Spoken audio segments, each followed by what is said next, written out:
A1 V1 is equal to A2 V2। तो मैं इसको ओपन करूंगा कि नहीं, एरिया किसके बराबर, पाई आर का स्क्वायर, ठीक है, पाई आर स्क्वायर, ठीक है, एरिया पाई आर स्क्वायर। लेकिन मैं यहाँ पे अब मुझे पाई आर स्क्वायर है, लेकिन हमें ये पता है कि यहाँ पे एरिया है, तो मैं इसके नीचे 1 लिखूंगा, ठीक है। यहाँ पे volume V1 is equal to area pi r square, ठीक है, नीचे 2 लगाऊंगा, तो यहाँ पे आपके पास वॉल्यूम आ गया। अभी आपने क्या करना है, यहाँ पे डायमीटर देखो, यहाँ पे डायमीटर इधर भी नहीं है, डायमीटर यहाँ पे भी नहीं है, इधर भी डायमीटर नहीं है, यहाँ पे डायमीटर नहीं, तो क्या करेंगे आप रेडियस को ओपन करोगे, पाई अपनी जगह पे आ जाएगा, रेडियस को ओपन किया तो हमारे पास क्या आ गया, d/2 आ जाएगा। लेकिन वहाँ पे तो स्क्वायर है, तो इस पर स्क्वायर आ गया, तो नीचे आपके पास क्या हो जाएगा, ये 4 हो जाएगा, ठीक है। आगे आपके पास क्या आ गया, V1 बच गया, इज इक्वल टू पाई आ गया, और रेडियस, इस रेडियस को भी मैंने ऊपर किया, d/2 आ गया। वहाँ पे उसके पास स्क्वायर था, जब स्क्वायर है तो उसका मतलब क्या आ जाएगा, इसका मतलब ये है कि हमारे पास डायमीटर के स्क्वायर, यहाँ पे भी आपके पास 4, ठीक है, ये हमारे पास d2 है, और ये हमारे पास कौन से 1 वाला है, क्योंकि ये पहले वाला है, पहले वाला V2।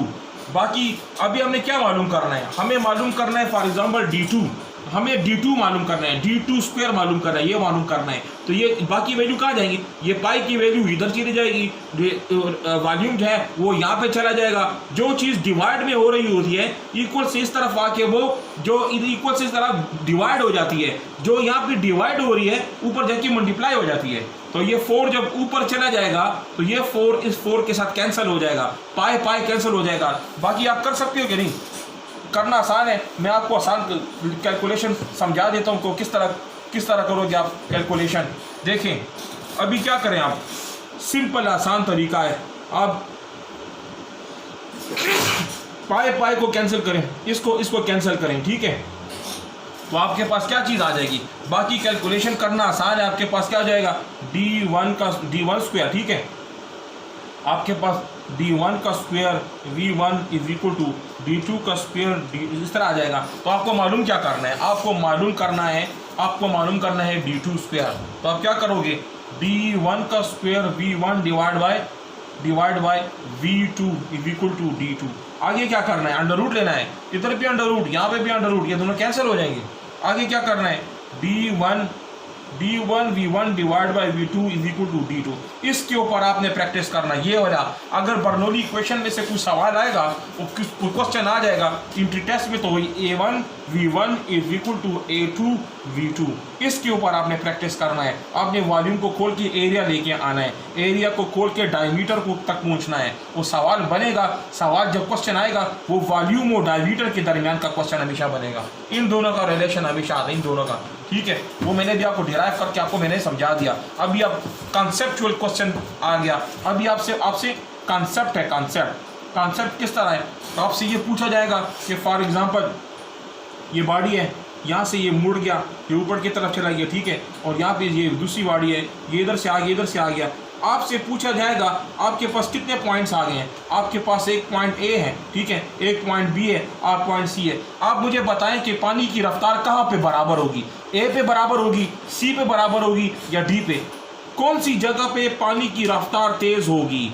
पानी की रफ्तार क्या ए में तेज है, क्या बी में तेज है, क्या सी में। अब यहाँ से पानी अंदर इंटर हो गया, ठीक है, पानी इंटर हो गया यहाँ पे, वो आराम से अंदर आ रहा है, लेकिन जैसे भी यहाँ पे आएगा तो क्या होगा, उसकी रफ्तार तेज हो जाएगी। हमेशा वाटर की रफ्तार उस जगह पे तेज होती है जहाँ पे एरिया कम होता है। एरिया जब कम होता है, अब ये पेन देखिए, ये पेन है ना, तो अब खुद सोचे कि इसकी यहाँ पे चोंच है, चोंच, तो पानी यहाँ से तेज निकलेगा, तो इसका मतलब ये चोंच इधर भी देखिए, ये चोंच है, इसका मतलब है यहाँ पे पानी की रफ्तार स्लो होगी और यहाँ पे पानी की रफ्तार जो है हमेशा तेज होगी। तो आपने ये पॉइंट याद रखना है कि एरिया अगर कम तो उसकी रफ्तार जो है ना क्या हो जाएगी।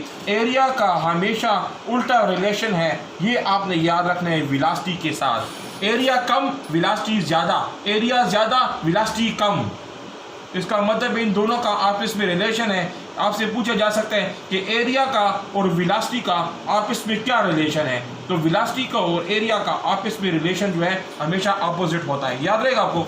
इसका मतलब ये आपका पहला कवर हो गया, एरिया भी हो गया, वेलोसिटी भी हो गया, तो ये दोनों के रिलेशन आपने कवर कर लिए हैं, ठीक है। अभी इसके बाद आपने ये फार्मूला मैंने आपको बताया था कि for example v is equal to √2g और h। ये फार्मूला आपने तब यूज़ करना है जब वेलोसिटी का और हाइट का आपस में सवाल आ जाए, ठीक है। जब भी वेलोसिटी का और हाइट का आ जाए तो आप इस रिलेशन को आपने करना है। बर्नौली इक्वेशन का फार्मूला मैंने आपको दिखा दिया, ठीक है। अभी बाकी जो क्वेश्चन बच गए वो आपके पास कौन सा बच गया, कंसेप्चुअल चीज़, उसको कहते हैं एरोफॉइल। एरोफॉइल बहुत ज़्यादा इंपॉर्टेंट क्वेश्चन है, इंतहाई ज़्यादा इंपॉर्टेंट क्वेश्चन है एरोफॉइल।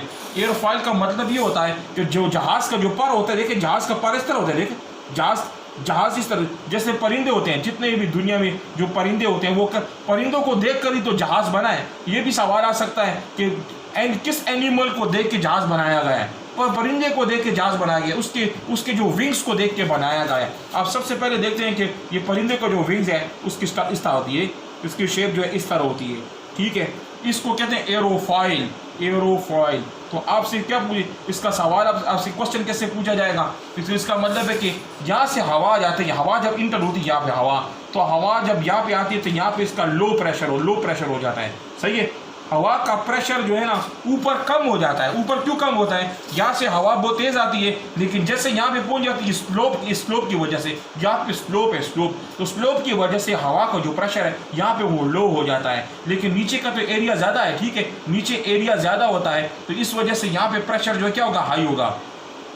प्रेशर नीचे हाई, ऊपर प्रेशर लो, कम प्रेशर और हाई प्रेशर। यहाँ पे प्रेशर ज़्यादा होता है, इसकी वजह से उड़ना शुरू हो जाता है। तो जो परिंदे होते हैं जब वो इस तरह फड़फड़ाते हैं तो वो क्या करते हैं कि नीचे उनका एरिया उनको प्रेशर ज़्यादा मिल जाता है, नीचे से उनको फोर्स भी ज़्यादा मिल जाती है, हाई फोर्स भी मिल जाती है, वो उड़ना शुरू हो जाते हैं। क्योंकि उनके ऊपर का जो सिस्टम ऐसे डिज़ाइन किया गया है कि वहाँ पे ऊपर हाई स्पीड वाली होती है, हाई स्पीड से कोई चीज़ आ जाती है वो नीचे स्लो हो जाती है, और यहाँ पे कोई स्लो रफ्तार से कोई चीज़ आ जाए तो उसका प्रेशर यहाँ पे हाई कर देता है। ये आपने याद रखने कि नीचे का सरफेस और ऊपर के सरफेस में फ़र्क है। ऊपर स्लोप है, स्लोप की वजह से हवा का जो प्रेशर है यहाँ पे आके रिड्यूस हो जाता है। ये एरोफॉइल के बारे में आपने पढ़ना है। अब मैं आपको क्या समझाऊंगा इस चैप्टर में, ये जो एरोफॉइल है इसकी पिक्चर मैं आपको दिखाऊँ, नंबर 1। दूसरा आपने क्या देखना है, ब्लड प्रेशर के बारे में, MCQs के बारे में, ब्लड प्रेशर के बारे में कि ब्लड प्रेशर क्या होता है।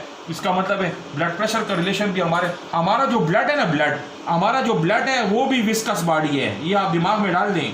देखें, एक पानी है, ठीक है, और दूसरी तरफ खून है, तो पानी और खून में तो फ़र्क है ना, पानी और खून में क्या फ़र्क है, इन दोनों में से कौन ज़्यादा विस्कस है, ये विस्कस है। जो हमारा जो खून होता है, खून, हमारे खून के अंदर फैट्स भी पाए जाते हैं, हमारे खून के अंदर ऑयल भी पाया जाता है, हमारे फूड के अंदर शुगर भी पाया जाता है, हमारे खून के अंदर नमक भी पाया जाता है, हमारे खून के अंदर पोटाशियम और कैल्शियम सब कुछ पाया जाता है। तो ये भारी होता है आम पानी के मुकाबले में, तो हमारा खून जो है वो भी विस्कस लिक्विड के अंदर आ जाता है। MCQs टाइप ये आपने याद रखना है, ठीक है। ये जो एक है वेंटोरी मीटर का नाम आपने सुना होगा, वेंटोरी मीटर, इसका सिर्फ आपने डायग्राम याद रखना है। वेंटोरी मीटर डायग्राम और इसका जो फार्मूला है वो याद रखना है। डायग्राम याद है, अभी जो मैंने आपको एक्सप्लेन किया ये डायग्राम वेंटोरी मीटर का है। ये डायग्राम, ये वेंटोरी मीटर का डायग्राम है। इसने क्या बताया था, उसने एक्सपेरिमेंट किया था, यहाँ से पानी इधर इन दोनों पॉइंट के ऊपर रफ्तार इक्वल है, लेकिन यहाँ पे रफ्तार तेज़ है, पानी की रफ्तार तेज़ होती है, ठीक है। अब आगे जाते हैं कि इस वेंटोरी मीटर को जो फार्मूला है वो क्या है, वो फार्मूला आपने याद रखना है। उस फार्मूले का जो नाम है वो हमारे पास V1 = डिराइव करने की आपको ज़रूरत नहीं है, क्योंकि ये इंट्री टेस्ट में वही सवाल आता है जो डिराइव हो चुके होते हैं, और वो FSC के स्टूडेंट्स के लिए ज़रूरी है कि वो डिराइव करें, लेकिन ईटा के स्टूडेंट को डिराइवेशन की कोई ज़रूरत नहीं है। वो आगे जाके जो आंसर आपका आएगा उसी आंसर के ज़रिए आपने अपने इक्वेशन को करना होता है। ये आपने किसी भी बॉडी की आप अंदर आने की स्पीड को आप मालूम कर सकते हो, ठीक है। ये आपका कवर हो गया ये वाला चैप्टर। अब मैं आपको क्या बताऊँ, अभी मैं आपको इसकी क्या दिखाऊंगा, पिक्चर्स, आपको मैं कंसेप्चुअल पिक्चर्स दिखाऊंगा। वो कौन सी कंसेप्चुअल, ठीक है, जो कंसेप्चुअल पिक्चर्स मैं आपको दिखाऊंगा उस पिक्चर को आपने जूम करके उसको अच्छी तरह आपने क्या करना है, उसको आपने रीड करना है। जब उसको आपने रीड करना है उस रीडिंग के अंदर ही आपका MCQs पड़ा हुआ है, ये आपने याद रखना है। Thank you.